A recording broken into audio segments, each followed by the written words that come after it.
दोस्तों नमस्कार। आप जुड़े हुए मनोज सिंह ऑफिशियल से और मैं मनोज सिंह आपके बीच कुछ ऐसे चीज़ों को लेकर आपके बीच प्रस्तुत हो रहा हूं जिससे आप सोच कर भी हैरान होंगे और कभी न भूतो न भविष्यति सोचे होंगे। तो ऐसी कौन सी बात है कि मेरे द्वारा ये बात कही जा रही है, उस पर चर्चा करेंगे और इसके बाद टीआरई 1 और 2 पर बात रखेंगे और एनआईएस डीएलएड पर भी बात रखेंगे। इन तीनों पहलुओं पर मैं विशेष रूप से आपके बीच बात को रखूंगा और यदि आपको अच्छा लगेगा तो इसे जरूर शेयर करिएगा, सब्सक्राइब करिएगा, लाइक करिएगा। यदि अच्छा नहीं लगेगा तो अनसब्सक्राइब भी अनलाइक भी कर देंगे, कोई बात नहीं है। चलिए सबसे पहला बिंदु मैं शुरू करता हूं कि बिहार में बहार है तभी तो नीतीश कुमार है। बिहार में नौकरी की बहार है तभी नीतीश कुमार हैं और बीपीएससी फेल टीचर हैं और पास बाहर हैं।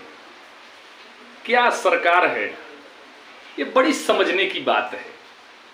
अभी पिछले दिनों में आपने देखा होगा कि बिहार बीपीएससी टीआरई 1 टीआरई 2 में आरक्षण रोस्टर का पालन नहीं किया गया, जिसके वजह से कि जो हमारे बिहार के अभ्यर्थी थे उनको बाहर कर दिया गया और बाहरी लोगों को अंदर कर दिया गया। 82 नंबर पर भी सीटेट पे उठा लिया गया। अब 9th 10th 11th 12th में जिसका लास्ट नंबर है, पासिंग मार्क है 75 नंबर, उन्हें 72 पर भी डिप्यूट कर दिया गया है। धीरे धीरे निकाले जा रहे हैं। तो मुझे यही नहीं समझ में आ रहा है कि ये कैसी सरकार है कि बेवजह बेफिजूल बिना डॉक्यूमेंट्स वेरिफिकेशन के, बिना बीपीएससी पास किए हुए फेल लोगों को भी नौकरी और पास लोग बाहर। अब इससे शर्मनाक बात क्या हो सकता है, आप खुद समझ लीजिए।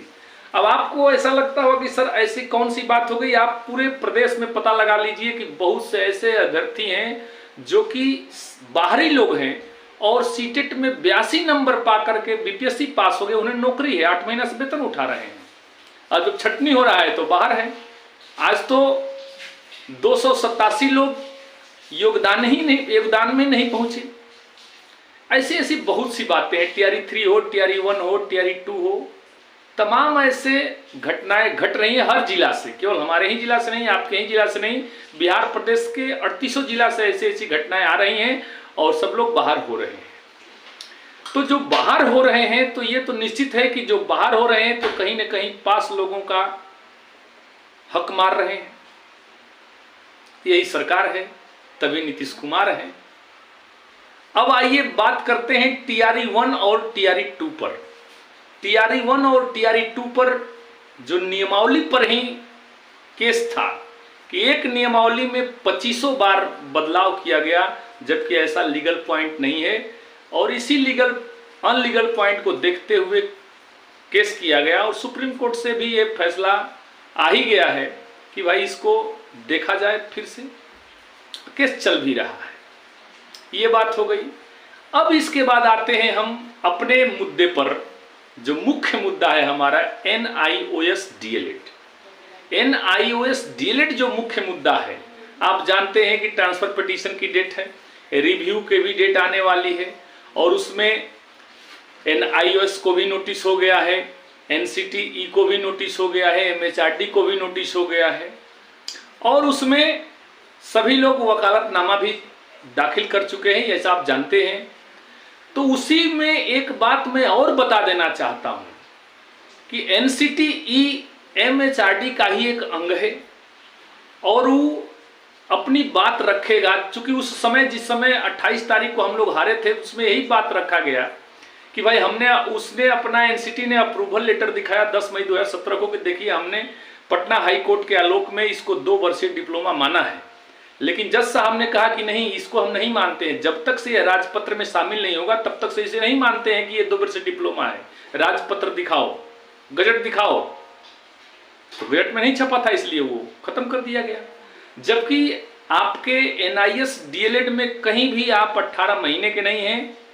अब आइए बात करते हैं MHRD और NCTE पर कि जिस प्रकार से BEd वालों को ब्रिज कोर्स 6 महीने का करवाया गया और प्राथमिक में एलिजिबल कराया गया, तो चूंकि प्राथमिक से 11 अगस्त वाले फैसले से तो बाहर हो चुके हैं, क्योंकि उनमें क्वालिटी पूर्ण शिक्षा ही नहीं है 1 to 5 में पढ़ाने के लिए, इसलिए उसको आउट कर दिया गया।